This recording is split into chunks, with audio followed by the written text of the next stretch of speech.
I'll tag the creator I saw do this below, but basically the prompt is you are on a full 8-hour flight and you have to pick a seat. Who are you sitting with? I would rather spend these 8 hours tied to the top of the plane than sitting next to Valentino. He's gonna touch my leg. He's gonna touch my leg. He's gonna touch my leg, and I'm gonna have to cut my leg off because Valentino's gonna touch my. I don't want to spend the entire flight turning up the volume in my headphones so I can drown out Vox trying to convert me to his weird ass religion company.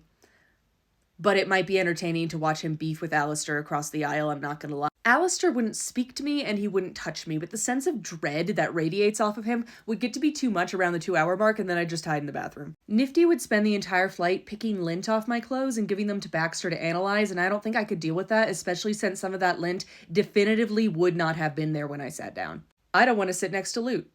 Because Abel is going to lean on my shoulder in his sleep, I'm going to shrug him off absentmindedly, he's going to cry, and then Lute's going to get mad.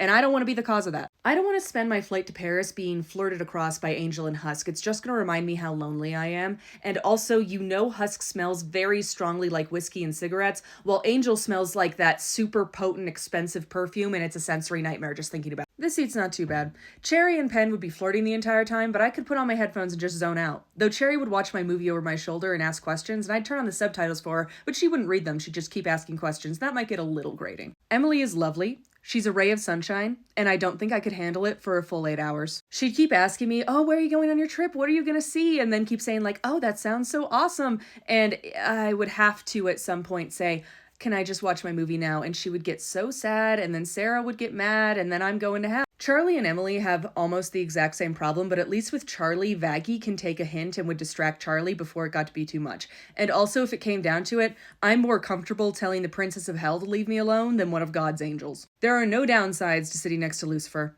He's not going to talk to me. He's not going to touch me. He will give me a tiny duck to hold. What more could you ask for? Sit back and relax, Lou. I'll pay for your in-flight Wi-Fi. Thanks for the duck.